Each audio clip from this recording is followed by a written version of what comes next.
La levesi partió con un chasquido seco, como si el destino hubiera decidido romper algo más que metal. Diego, con el rostro empapado de sudor bajo el sol abrasador de Sevilla, maldijo en voz baja mientras miraba los fragmentos en su mano. La puerta de madera antigua, testigo de siglos de historias, parecía burlarse de él desde su umbral. Era un día cualquiera en el barrio de Triana, donde las calles estrechas olían a azahar y pan recién horneado. Diego, de 27 años, había regresado a casa tras un turno agitador en la librería donde trabajaba. Quería descansar, olvidar el mundo, pero el destino tenía otros planes. Frente a la puerta de su vecino, un hombre desconocido manipulaba la cerradura con frustración. Era Álvaro, de 29 años, con una camiseta ajustada que dejaba ver sus brazos bronceados y unos ojos verdes que parecían esconder un secreto. «Hoy, ¿necesitas ayuda?», preguntó Diego, más por cortesía que por interés real. Álvaro levantó la vista, sorprendido. Su sonrisa, tímida pero cálida, desarmó a Diego por un instante. La maldita cerradura. Creo que la rompí. Y es la casa de mi amigo. Estoy cuidándome unos días. ¿Tú vives aquí? Diego asintió, sintiendo un cosquilleo extraño en el pecho. Había algo en la voz de Álvaro, en su forma de moverse, que lo hacía parecer fuera de lugar, como un viajero perdido en una ciudad que no era la suya. Mientras Diego se acercaba para examinar la cerradura, notó la mirada de Dona Carmen, la vecina de enfrente, observándolos desde su ventana. Sus ojos, afilados como cuchillos, parecían juzgar cada movimiento. No te preocupes, tengo herramientas en casa, dijo Diego, tratando de ignorar la sensación de ser vigilado. En su pequeño apartamento, Diego buscó su caja de herramientas mientras Álvaro lo seguía, llenando el espacio con preguntas triviales sobre el barrio. Pero había una tensión en el aire, una electricidad que ninguno de los dos nombraba. Cuando volvieron a la puerta, trabajaron juntos, hombro con hombro, intentando forzar la cerradura. Sus manos se rozaron por accidente. Y Diego sintió un calor que no tenía nada que ver con el sol de verano. ¿Siempre iris tan servicial con desconocidos?, bromeó Álvaro, con un brillo juguetón en los ojos. Solo con los que rompen cerraduras, respondió Diego, y ambos rieron, rompiendo la barrera inicial. Pero la risa se apagó cuando Dona Carmen apareció en su puerta, cruzada de brazos. Esto no es un circo, chicos. ¿Qué están haciendo? Su tono era cortante, cargado de sospechas. Diego explicó la situación, pero la mujer no parecía convencida. Álvaro, sin embargo, mantuvo la calma, respondiendo con una cortesía que desarmaba cualquier hostilidad. Cuando finalmente lograron abrir la puerta, Álvaro le dio las gracias a Diego con una palmada en el hombro que duró un segundo de más. Y esa noche, Diego no pudo dormir. La imagen de Álvaro, su risa, su mirada, se repetía en su mente. Había algo en el que lo inquietaba, algo que lo hacía querer saber más. Pero también estaba el peso de los ojos de Dona Carmen, el eco de una sociedad que siempre parecía estar mirando, juzgando.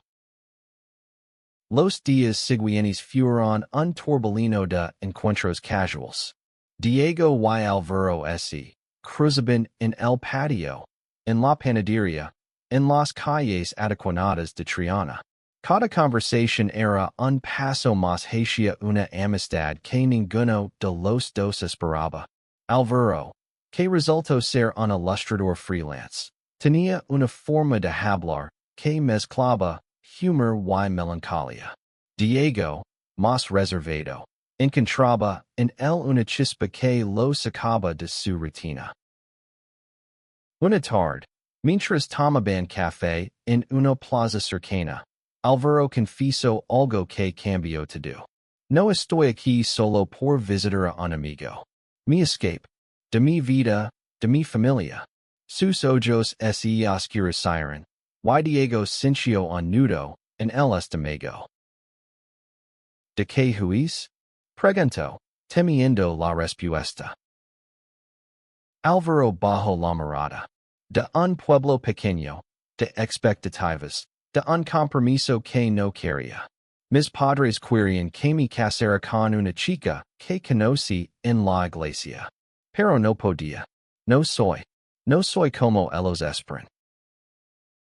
El silencio que siguió fue pesado, cargado de significados no dichos. Diego, que había luchado con su propia identidad durante años, entendió de inmediato. Él también había sentido el peso de las miradas, el miedo a ser descubierto. Pero en Sevilla, en su pequeño mundo, había aprendido a esconderse, a vivir a medias. No tienes que explicarme nada, dijo Diego, poniendo una mano sobre la de Álvaro. Fue un gesto impulsivo, pero Álvaro no la retiró. Sus dedos se entrelazaron por un instante, y el mundo pareció detenerse. Pero el momento se rompió cuando un grupo de vecinos pasó cerca. Sus risas resonando como una advertencia. Diego retiró la mano rápidamente, y Álvaro fingió no notarlo. Sin embargo, algo había cambiado. Había una promesa tachida entre ellos. Un deseo que ninguno se atrevía a nombrar. Esa noche, Diego recibió un mensaje de Álvaro. Gracias por no juzgarme. No sé cuánto tiempo estar aquí, pero me alegra haber conocido. Diego leyó el mensaje una y otra vez, debatiéndose entre responder algo sincero o mantener la distancia. Finalmente, escribió, me alegra que estés aquí. La relación entre Diego y Álvaro creció en pequeños momentos robados.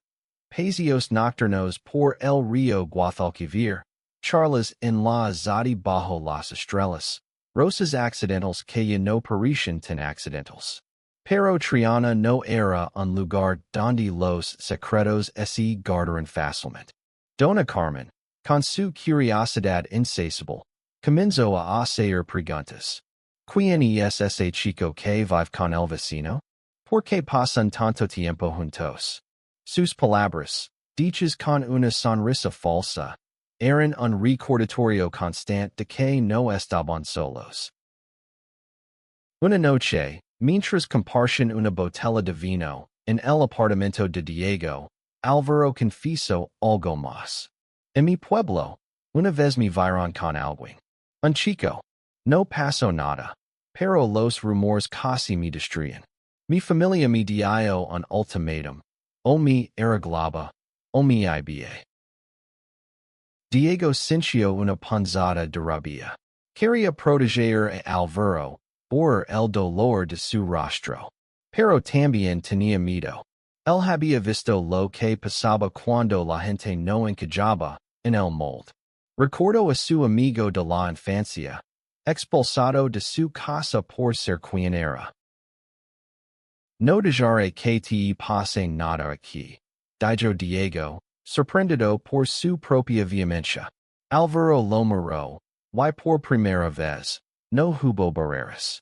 Se acercó lentamente, y cuando sus labios se encontraron, fue como si el mundo entero se desvaneciera. Pero el mundo no se detenía.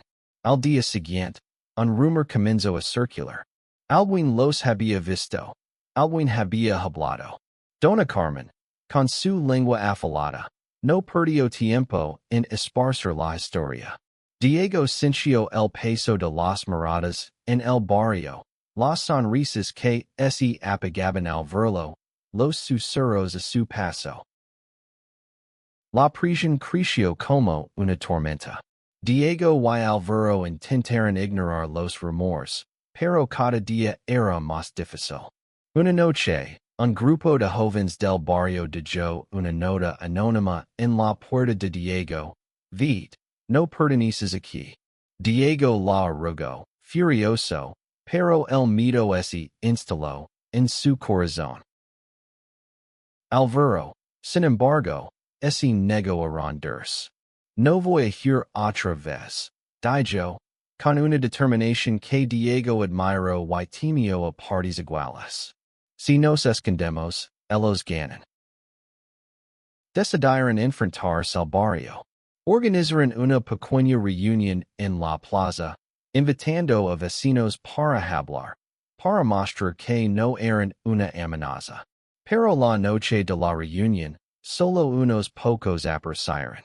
Dona Carmen estaba allí, con los brazos cruzados, lista para interrumpir.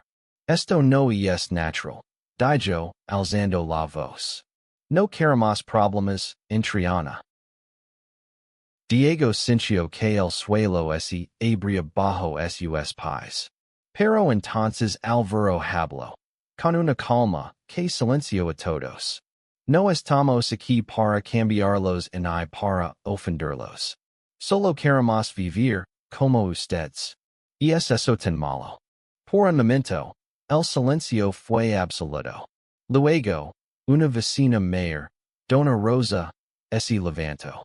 Mi hijo se fue por cosas como estas. No quiero que otros sufran lo mismo.